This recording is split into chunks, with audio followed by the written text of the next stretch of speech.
Welcome to What Healthy Couples Know That You Don't, a podcast dedicated to helping you create the relationship you truly want. Relationship Goals, Prioritizing Personal Fulfillment for Lasting Love, Episode 110. Welcome to another episode of our podcast where we explore topics related to personal growth, relationships, and well-being, now releasing every 3 weeks instead of once a month. Today's episode is all about the connection between personal fulfillment and healthy relationships. We'll be discussing how finding fulfillment within ourselves can positively impact our romantic relationships and lead to greater satisfaction and happiness. Through insightful discussion, we'll explore how prioritizing our own personal growth and self-care can translate into stronger and more fulfilling relationships with our partners. We'll also be sharing tips and strategies for cultivating a sense of inner fulfillment and well-being. And who doesn't want that? And how to apply these principles to our relationships. Many of you know I like to cite research as the beginning background of each episode to validate why it is an important topic. Research has shown that there is definitely a link between self-fulfillment and relationship satisfaction. Here are 3 studies that support this connection. A study published in the Journal of Personality and Social Psychology found that people who have a strong sense of personal identity and feel fulfilled in their own lives are more likely to have positive and satisfying relationships with their partners. The study also found that people who are not fulfilled in their own lives may be more likely to experience conflict and negative emotions in their relationships. Another study published in the Journal of Family Psychology found that self-fulfillment and personal growth are important predictors of relationship satisfaction in both men and women. The study found that when individuals feel a sense of personal growth and fulfillment, they are more likely to feel satisfied with their relationships and less likely to experience conflict. A third study published in the Journal of Happiness found that people who have a higher sense of well-being and personal fulfillment are more likely to have positive and satisfying relationships. The study found that individuals who prioritize their own happiness and fulfillment are better able to cope. So, those are great things that really matter for relationship satisfaction. The studies suggest overall that there's a strong link between self-fulfillment and relationship satisfaction. Prioritizing personal growth and well-being can lead to positive outcomes. Remember, personal fulfillment is a journey, not a destination. Be patient and kind to yourself as you explore what brings you joy and purpose, and don't be afraid to try new things and take risks along the way. One of the things I noticed is that sometimes women would come to me after their children had left for college, and they would feel lost because parenting was the center of their being. So this is really something that will help you for your entire life and make things better. Inner fulfillment, it's a lifelong journey. Finding inner fulfillment is not a destination. It requires self-reflection, self-awareness, and a willingness to embrace change and growth. It's important to stay open to new experiences, especially if they're unfamiliar, to learn from challenges and setbacks, and to continue exploring what brings you a sense of inner peace and purpose. So sit back, relax, and join us as we dive into the fascinating world of personal fulfillment and its transformative impact on relationships. Today's guest is Shireen Estefan. She is an entrepreneur. I can't even pronounce that word very well. Seasoned media executive, contributor to Rolling Stone, and transformational speaker. She has produced films, original television series and specials, created several companies, and led campaigns for some of the world's most recognized companies. She has founded OML TV, a popular platform dedicated to streaming and curating quality queer female video content. She published her newest book in June. Free to Be, a 6-week guide to reclaiming your soul. Welcome. I'm so glad you could join me today. Thank you so much for the opportunity. Let's begin with, how would you define inner fulfillment, and why is it important for people to cultivate a sense of it in their lives? Great question. So I would define inner fulfillment as the natural ability to live our lives from the inside out. That it becomes our default. Why is it important? I can't actually imagine anything more important. I completely, and I mean completely, believe that self-transformation is global transformation, because that should actually be our starting point at any given time. If I was queen of education, I would make that the number one priority in educating our children. So I'll stop there. I love that. I really do. I think that kids thinking about their own path in their own ways. I think sometimes education contributes a little bit too much to conformity and not enough to seeking individual needs and wants. Oh, absolutely. I mean, we want to have these, very unique, fulfilled, content, passionate children, and yet we give them a cookie cutter education. And I mean, all of those, all the things that they study, the basics, are important and they should have it, but for them to spend, weeks studying Mesopotamian times, but yet not know how to relate to their siblings or their friends, or, why am I feeling this way? There's a strong miss there. Yes, absolutely.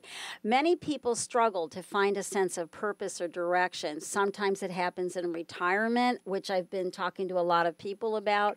How can people identify their own values, passions, and sense of purpose in order to find inner fulfillment?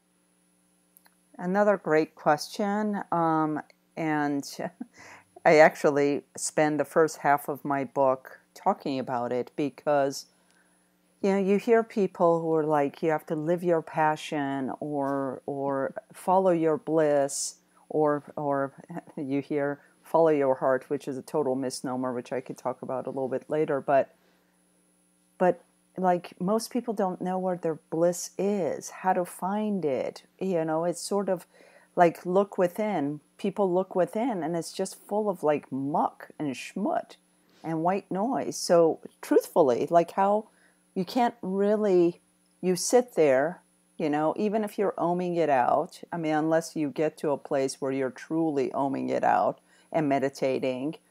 But when you first look within, usually it isn't this like vast valley of butterflies and rainbows where your,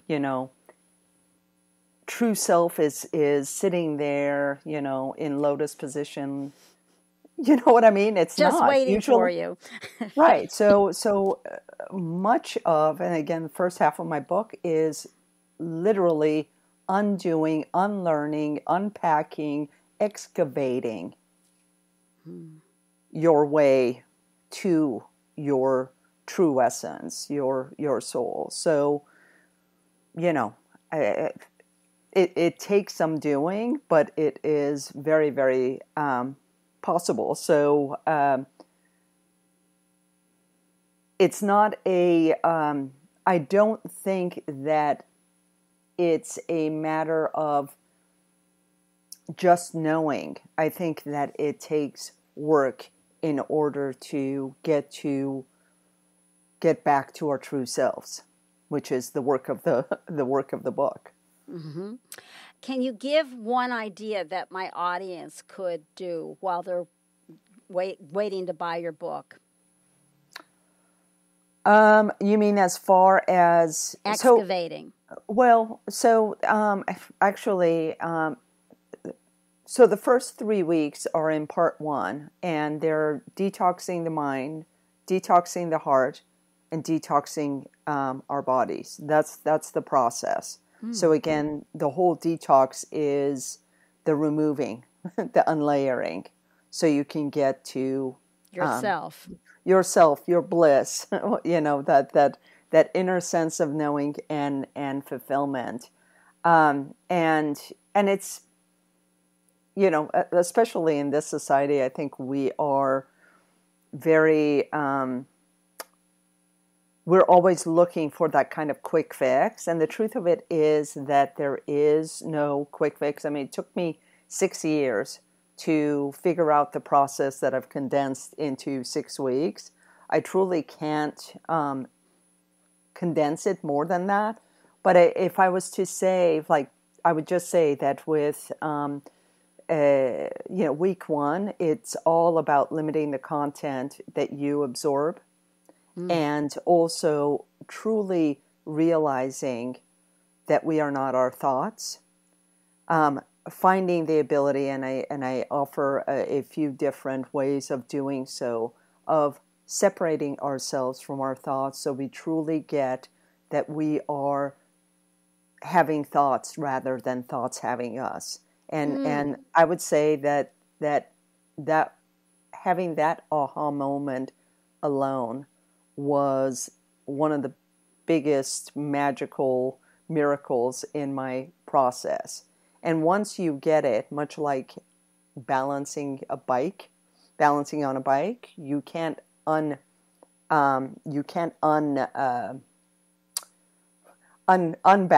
You can't unknow it. Week two is all about the heart detox, and usually when we talk about the heart, it's vis-a-vis relationships, but as you said in the intro, so much of that has to be with ourselves. First, how we relate to our feelings, and then also not tasking the heart with things that the soul or our minds should take care of. Anything that is logical that shouldn't be done with the heart. The heart truly is your inner child. I call it your inner puppy. So acknowledging the emotions, caring for them, loving them, but not taking our cue from our hearts. And I think that's important. And then our body, besides eating well, sleeping well, exercising and such, it's also changing our relationship with our bodies as our sacred vessel through this life. So as far as what people can start today, I would just say knowing that we are not our thoughts, not allowing our heart to lead the way, because that's a total misnomer, and I can talk about that. And with our bodies, just like knowing that there is a better relationship to be had with our bodies than either ignoring it or abusing it, which is pretty much our default. We either expect it to come along with everything that we do up until the time it says, F you, I can't anymore, and usually that shows up in the form of some form of disease, or we're just abusive to it. I mean, the way we talk about our bodies, about like not being in shape, being too fat, being too old, all that, So again, I don't know if those are quick fixes, but I would suggest those. They're not quick, but they're ways to think and evaluate yourself and get yourself a little more grounded, which is helpful. Why don't we go ahead and pursue how the heart is a misnomer? Following the heart is a misnomer, because the heart, as I mentioned, a lot of people refer to it as one's inner child. I think that's a little cliche, so I started calling it your inner puppy. But truthfully, if you look at a child, you look at a puppy, all they want is your attention, your love, your care, your acknowledgement, your encouragement, right? Yes. You wouldn't ask them to be like, okay, well, what do I want to do? Who am I? You'd be like, I don't know. Can I have some popcorn? You know what I mean? And I mean, I joke and jest a bit, but truthfully, that is like the heart needs tending and it needs protection. So we feel all the feels, whether they are the good feelings or the bad feelings, because they're just all feelings. So if anger arises, you acknowledge anger, you don't push it down, figure out a channel, and I go through all the basic emotions and then talk about how the basic emotions combined create the complex emotions and the purpose that they have in our lives. So it isn't, we're also like addicted to happy, there's happy joy, and then I actually talk about the book Inside Out, where, and I think it's such a brilliant movie, where joy realizes it needs sadness in order to get to where it needs to, which is I love that. Yes, it was such a great message. It really was. Yes. Genius. I mean, seriously genius. For adults to go, oh my God, yes, and for children to go, oh, okay.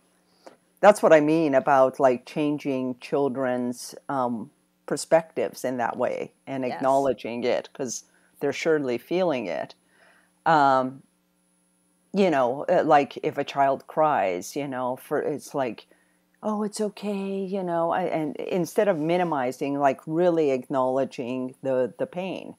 So, and they talk about like anytime an emotion arrives, see what it's there for, spend time with it, take care of what you need to, and if you're done with it, show it the door or have it sit in the back of the bus. Just don't let it drive. That is it. That's great. So truthfully, when we are talking about following our hearts, it's really following our souls. An example that I give, and the difference between it, is that when I was writing the book, my kids were in my ex's school district, which is, they still are, and there's reasons we decided that, but their middle school in particular was 40 minutes away. So for her, it was half the time. For us, it was double the time, and it was worth it. But I'd have to wake up the kids at like, I think it was 5:30 or 5:45, and we would drive, and it would be, and it's the commitment I made. If it was up to my heart, it would want to sleep in. It would want somebody to make it like a big breakfast, brew some coffee, take care of me. So, like, if I listened to my heart, there's no way I would just keep pushing the buzzer, the sleep button. But it's my soul that has a commitment to those kids that goes beyond anything I feel or think or whatever. It's that kind of wisdom. So it isn't a matter of recommitting yourself to something because you like it or you don't like it. The soul just is the main driver. So when and it could be that I'm upset with the kids about something, I still drive them. It could be that I'm totally stressed out about something else happening. I still drive them. Why? Because I have a soul commitment to them. That's the difference there. Oh, I love that distinction. I really do. When I think about so many people in really terrible relationships, the heart wants what the heart wants, and not kind of thinking about who they are and the price that they're paying. And I love the distinction between the heart and the soul. I've always used the definition, I forgot where it came from. I think Bill Moyers, that soul is a reverence for what's authentic. And I think part of what's authentic is the price that you pay to be in a bad relationship and being able to evaluate what that means for you in your life and thinking about it in a serious way. So I really like that. That's a terrific distinction. This question is based on knowing that many people begin inner fulfillment by exploring their passions. But many people who have anxiety or perfectionism find it very difficult to determine what their passions are. What advice do you have for these folks? In no means, by no means, would I say that I am a mental health professional, So, and I think that anxiety and depression have so many nuances and so many reasons that really need to be explored and unpacked. Absolutely. Fear squelches so many possibilities, and that's why I said anxiety and perfectionism, because it's that fear of not doing it perfectly. It's that fear of doing something unfamiliar, and I think for inner fulfillment, exploring possibilities, whether you're successful or not, is important. Would you agree? Well, so absolutely. I think that if you remove expectation, and I know that this is a difficult one, but truthfully, when you're talking about inner fulfillment, it is such a courageous act of self-care that truly should not be about anyone else except yourself. So when it is, imagine yourself in a private room where no one is looking and all you are doing is taking care of yourself. Hopefully at that point you feel the safety so that the anxiety relaxes and you let go of the perfectionism because no one's watching. It's purely you. You and your self-care. So, and I think there's actually something also to the letting go of what we believe the process or the outcome should be. So many times I think that when, at least the way that it's presented, is that you're going to go on this spiritual journey or you're going to go on this soul journey, and somehow it's a matter of like retreats and spas and ashrams and sitting in lotus positions and rainbows and butterflies, but it's not. I mean, it's like, at least my process wasn't that way. In the early days, it was dark and fearful and confusing, and I mean, it wasn't pretty. And I think that if we can let go of our expectations of what that journey will look like, then we have the freedom to just explore as it comes. And for everyone, it is different, and I wrote the book acknowledging the fact that it's different. Like, if you're this personality type, you do this. If you were, if meditation brings up, and I try specifically not to concentrate too much on meditation because that seems like it's everybody's go-to, but not everybody is a meditator.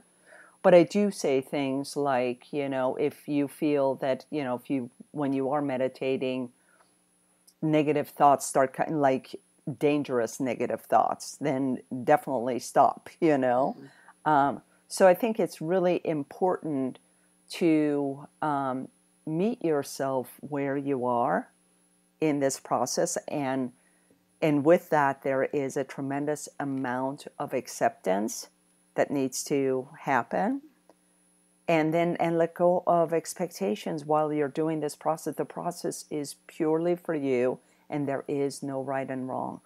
There just isn't. One of the things, I was taking a walk with somebody who had just retired and was finding it really difficult. And I talked about the value of wandering, and that, we're kind of a culture that's addicted to the straight line. I call it the American straight line of progress. And I said that Asians really value wandering. and not having answers and not going right after something directly, and that wandering really has a value to it. And she found that really interesting, and it was kind of nice to just plant a little seed. But I think that's part of what you're talking about, is being able to wander and not necessarily know. Well, there's so much to that. I mean, if you talk about other cultures, there's also tremendous value placed on the elderly. Yes. You know, Yes. the older you become, the wiser you become. Yeah. So there is, whereas in, our culture is so youth oriented, that, especially by the time women hit menopause, it's like, oh, whatever they call it, the latter stage, the decline, and all of that, which is completely false. So I think it's people retiring. I mean, in many ways, is stepping out of that cycle, or as you call it, that straight line. So much value is put on one's career, which I also have talked a great deal about. I actually wrote an article, it was either for Rolling Stone or Forbes, about that, how people often confuse their self-identity with their career. Mm-hmm. So then their career goes aside, and they're in this like vacuum, much like many parents who define themselves only by parenthood, and then they find themselves as empty nesters, and they are left wondering what's next and what to do. So I think that if we shift our perspective on who we are and not limit ourselves to, I am a parent, or I am a banker, or I am a teacher, and see life for the greater magical journey that it is, then you're just stepping into a different realm of being, and there is much to explore. I mean, I'm so excited about, someone had said, it was like, oh, you're like entrepreneur, seasoned media executive turned spiritual teacher, and I said, well, spiritual teacher is yet to be seen, but yes, I suppose in some ways I qualify, maybe more like transformational speaker, but more so, I haven't turned. I'm evolving. It doesn't mean that what I did before doesn't count, and it doesn't mean that I'm not moving it forward. It looks different, So if you are a banker, maybe some of those expertise or experiences that you've gained will lead you to other things that have nothing to do with work, but still fulfill you. But I think that more than anything, it's the decoupling ourselves from what it is that we do as our identity. Then it becomes a matter of exploring life, and that exploration is endless and truly magical. Yes, I would agree. What are some common barriers or obstacles that prevent people from experiencing inner fulfillment, and how can people overcome these challenges? Yet another great question. So I think that we all have barriers to, I'm thinking of that Rumi quote that says your purpose isn't to find love, but to remove all the obstacles to love. Mm-hmm. I would say the same thing about fulfillment. The goal isn't finding fulfillment, it's just lifting all the barriers to it. because it's all there.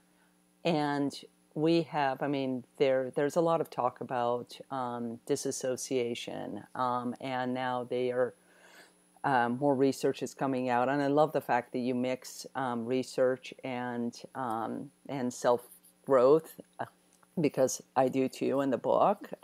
Just because it's really important for me to take the work out of the realm of the woo-woo. Mm-hmm. I I agree. want to make it very, very practical. So spiritual wellness isn't a matter of, like magical thinking. It's taking very, very practical steps toward it. So going back to disassociation, there's more studies coming out that we all have some form of disassociation or detachment at a very young age, usually between 0 and 5, 0 and 7, where as babies and toddlers, we are goo-goo gagaing, we're loving life, the joie de vivre is very easy to see. I mean, to the point that that's why we love children, because they are so like full of the life that we have less and less of. And then something happens, and that something could be really big or quite small. It could be that you're in a unhealthy environment or a toxic situation, and that creates damage to the child. But it could also be, the toddler who was in its crib, and the parents didn't come soon enough to pick it up. So at some point we learn to stop taking our cues from our true essence and start listening to the outside world. And that's really when those layers that I've been talking about comes in, because we learn the do's and the don'ts and the rules and the regulations, and get the grades, to get the awards, to get the positions, to get the whatever that line is that you talk about. So it's truly in the undoing. In the book I talk about, just for a visual that I think is so gorgeous, I talk about the movie The Black Stallion. Did you ever see it? No, I haven't. It's such an amazing film. So it's worth watching. It's Francis Ford Coppola made, God, I don't know, must be at least 30 years now. But it's very, very quickly. It's about a boy and a black stallion that they're in a shipwreck together, and they end up on an island together. And it's just the two of them. And first they're afraid of each other, and then they slowly become friends. And the black stallion allows the little boy to ride him bareback. And there's all these gorgeous scenes of them running, through sunset and having a great time. And then they're discovered. And they're taken back home, and they try to separate the boy from the horse, and neither one of them will have it. They just have to be together. So the boy they're taught to be a jockey. They're like, okay, if you're going to be with the horse, you need to be a jockey. So he learns all the rules and the regulations and all the do's, and he's all geared up and all of that. And then he's at this big race, and out of the gate, he and the horse stumble. All the other horses take off. And so they get settled again and start running.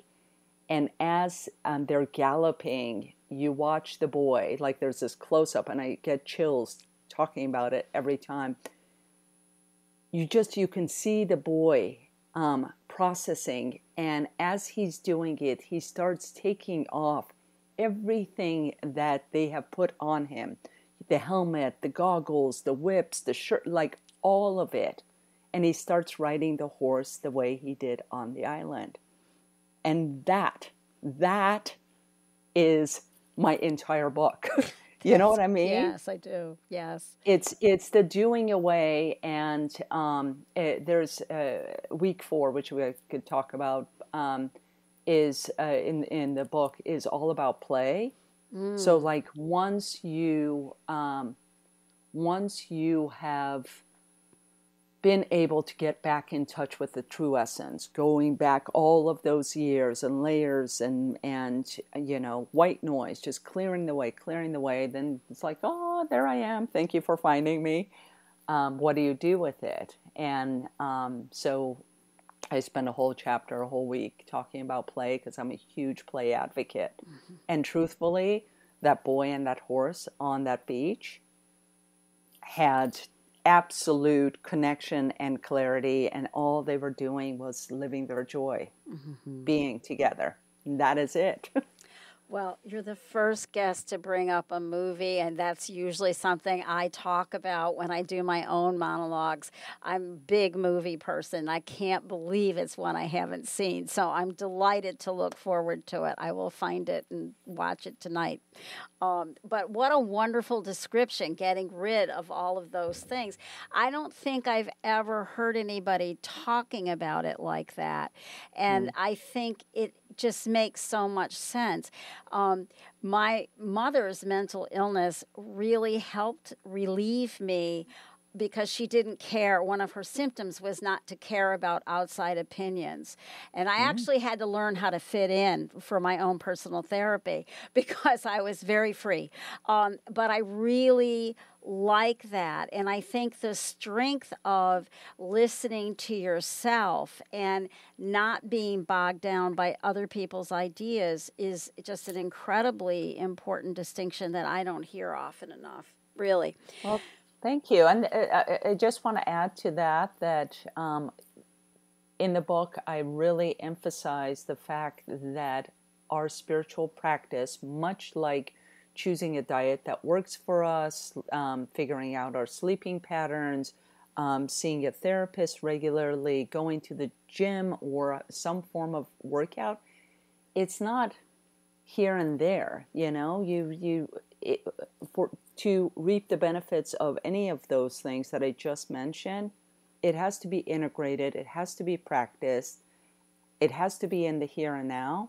So spiritual wellness has to be the same thing. Figure out what it is that works for you. So what might work for me may not work for you. Mm-hmm. So you customize it and customize it and customize it. There are many, many amazing teachers in this the self-transformation world. Yes. And I think they are worth listening to. Does one of them have all the answers? Absolutely not. And frankly, all of them, I should say us, added up, will not have all the answers. That's right. That's right. So figure out what it is that works for yourself. And it takes some doing, but it is absolutely possible. The courage of your convictions, the courage of listening to yourself and pursuing it. Some people struggle with a lot of self-doubt and negative self-talk, which can prevent the pursuit of learning more about themselves. Any advice about that you'd like to offer? Yeah. Tell it to shut the F up. Seriously. I agree. I'm just like, I have this whole section, and there was a reason why I start with mind detox, because that is the biggest culprit. It's just chat. I mean, we have something up to like 60,000 thoughts a day. 80% of them are negative. Yes. And 95% of them are repetitive. So it's a washing machine of negativity. And this is what I mean about being able to find separation from our thoughts. When we realize we are not our thoughts, we are not that washing machine, and we're able to step out of that washing machine and be able to see the washing machine for what it is, that transforms everything. So that is the number one thing. So I have this whole section on the amygdala, and I call her Amy G. Dalla, because it sells up. Yeah. And I say that Amy and I have a total love-hate relationship because the amygdala is there to keep you safe, but it treats you falling off of a cliff the same as some imagined thought. Yeah, that's It right. truly does. It doesn't know the difference. So my number one request, frankly, would be to not give your thoughts weight. So if you have, whether it's a good thought or a bad thought, if it's a good thought, think about the possibility, okay, I'm going to hold on to it. If it is a bad thought, as in it is not serving you, you can easily let go of it. It does not mean it's real. Simple as that. That's true. So, how can people prioritize time for well being in this frantic world that we live in? Any advice about that? Absolutely. I don't think that that any of the process that I mention in the book, I actually wrote it so it's very pocketbookish. So it's very integrated into one's life, no matter where you live, where you are. So if you're a busy mom, if you are a busy executive, or frankly, both of them, that it can be very much integrated. And truthfully, it has to be a commitment to the process, so that there's that on switch and not turning it off. So whether you're actively doing it, it's sort of like, your phone, and it says the app will run in the background. Oh, yeah. Having a commitment to doing the soul work doesn't mean that every single thing, again, doesn't mean you have to go to an ashram in order to do it. You could do so while you're doing the dishes, or you're vacuuming, or driving the kids to school, or at work in a,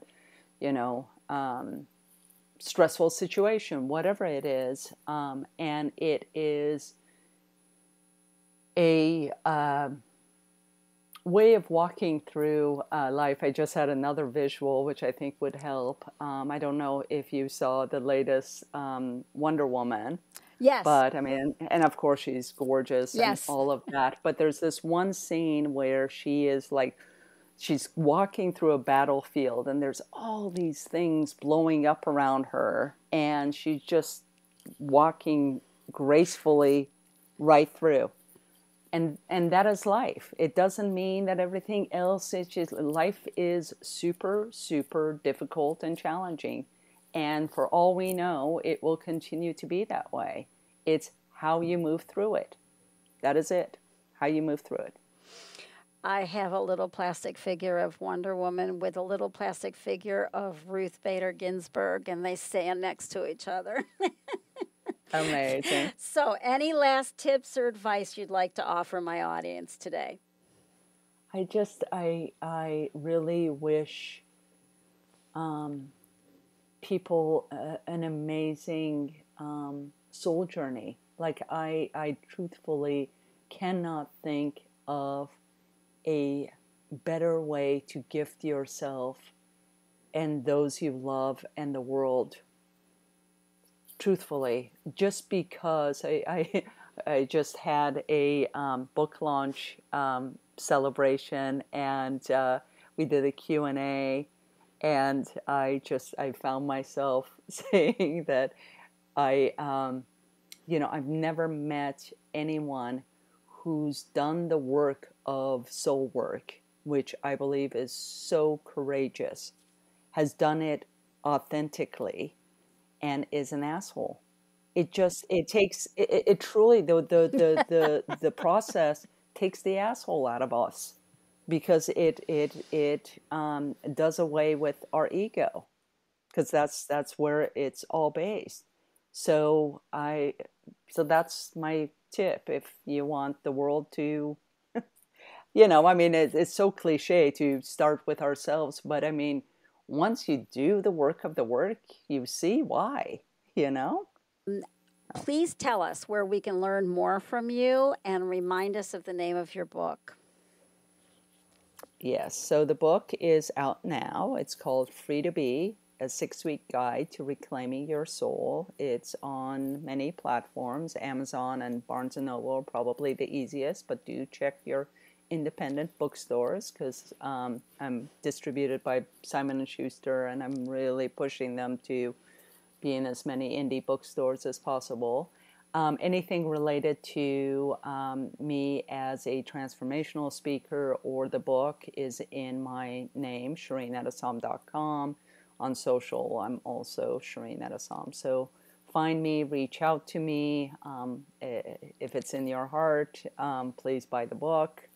And I love hearing from people. If you DM me, I do my very, very best to get back to people or reach out to me through the website. All right. I so appreciate you being with me today. I'm hoping to offer a live Q&A on Monday, October 30th. I will share the link in episode 113, released on October 23rd. Feel free to send questions in advance through the contact page on my website, therapyideas.net. That's all for today's episode. If you found it useful, please subscribe and share it with your friends. And if you didn't find it useful, we suggest using it as a sleep aid. We promise not to take it personally. Good night. Thank you for listening to What Healthy Couples Know That You Don't. If you have enjoyed the show, please leave a rating and review on iTunes and help get the word out. To learn more or connect with Rhoda, visit therapyideas.net.